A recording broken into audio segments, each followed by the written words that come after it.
Good evening and welcome to News Channel 8. I'm Jerome Aegean, and here's some of the top stories we have for you tonight. A man is stabbed to death on St. Thomas. A 20-year-old man has been found dead, and it looks like suicide. And to dredge or not to dredge? That is the question for Lindbergh Bay. These stories and more are up next on News Channel 8.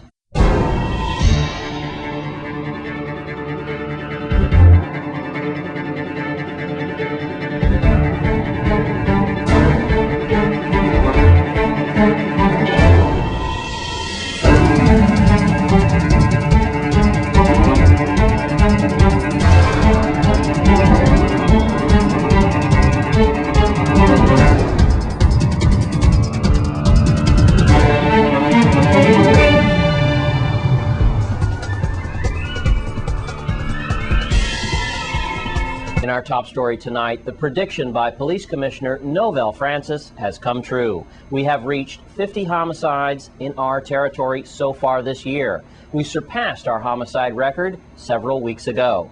Let's go to Melody Rames with more. Police on St. Thomas are investigating a homicide that occurred sometime after midnight, Wednesday, October 14th at Mandel Beach. The victim is a 51-year-old man who apparently died from multiple stab wounds. Major crime detectives and forensic crime scene technicians, along with other police officers, are actively investigating this case, gathering evidence and canvassing the area.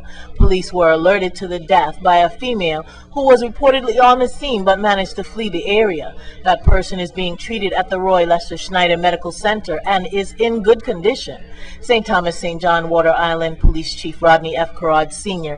is appealing to the public for any information about this case. If you have any information, please call Major Crime Detectives at 715-5545, 715-5546, or you can call this cell number 642-8449, or you can call Crime Stoppers at 1-800-222-TIPS. And in other news, a 20-year-old St. Thomas man has been found dead, apparently shot in the stomach. It looks like suicide. We return again to Melody Rames with more. Police on St. Thomas were alerted to a shooting victim at about 3:43 p.m. Tuesday, October 13th. In the area of Lindbergh Bay. Police discovered the body of a 20-year-old black male with a single gunshot wound to his chest inside a private home. EMTs on the scene could not find any vital signs on the body. St. Thomas St. John Water Island Police Chief Rodney F. Carrad said police do not believe there was any foul play involved, and it appears that the victim died from a self-inflicted gunshot wound. The medical examiner's report will make the final determination on the circumstances surrounding the death of the victim, Carrad said. And the governor held a press conference earlier today on the agenda Lindbergh Bay issue. In a press conference with Governor John DeYoung, Ed Thomas of Waco Port Authority, a turnaround from the proposal to dredge Waco docks and drop the droppings off into Lindbergh Bay. That change was announced today and now will put the oasis of the seas at Crown Bay. Here is the governor as he opened the press conference.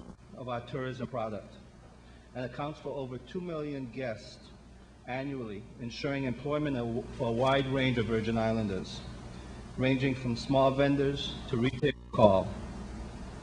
Waco and the Havenside Mall continues to be the place of preference for the Genesis class ships, such as the Oasis of the Seas. Given the optimum passenger experience, opportunities for on-island spending, the connection to the Havenside facility, and the transportation infrastructure that's already in place.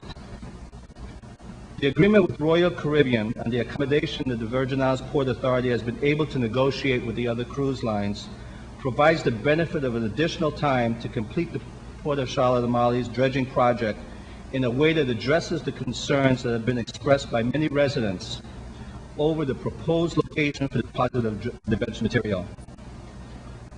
I directed the West Indian Company and the Port Authority to eliminate Lindbergh Bay as an option for the deposit of the dredged material and explore alternate sites that can be utilized for this purpose, while adhering to the new timetable as well as cost and environmental considerations. I have conveyed these decisions to Royal Caribbean, and this is the approach that will now be followed in handling the Oasis of the Seas with an interim solution and a long-term solution that is in the best interest of the destination and the experience we want passengers to have when they come to St. Thomas.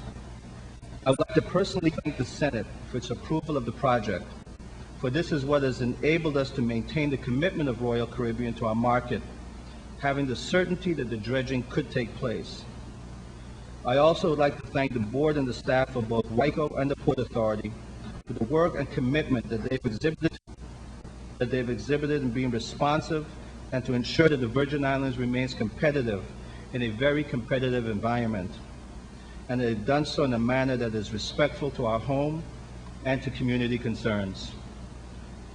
I will now ask Mr. Edward Thomas to say a few words, then Mr. Casson Pancham, and then Commissioner Nicholson Doty, and then we'll open it up for questions. Thank you very much. Governor, good morning.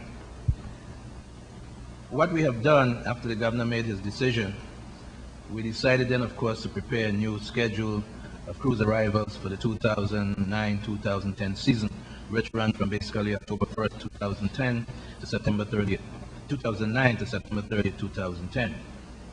This new schedule will be available publicly tomorrow afternoon. We will give you our website. It's www.wico-vi.com.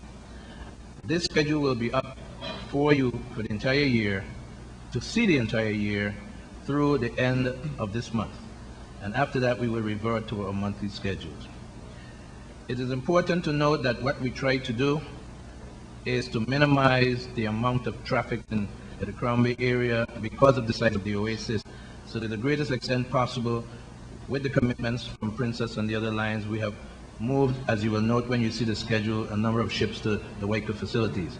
In those instances where it was not possible, the Tourism Department, and the Commissioner will speak to that, will work diligently to make sure the passenger has the best experience. But we believe all in all that this is the best thing for the Virgin Islands. We ran some statistics and we know that with the Oasis coming, the increase in traffic year over last year would be about 4.8%. So we think that is significant, and we'll soon be approaching the numbers of 1.8 million, close to 1.9 million by 2011 that we are accustomed to seeing.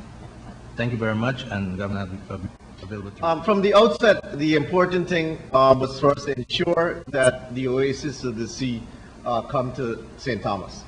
And we are continuing on that process. The agreements that were made permits the ship to continue on its schedule to come to St. Thomas. We are now breaking the project into two phases. One is a project that has to get cracking immediately to ensure that the ship is able to dock at Crown Bay beginning December 8th.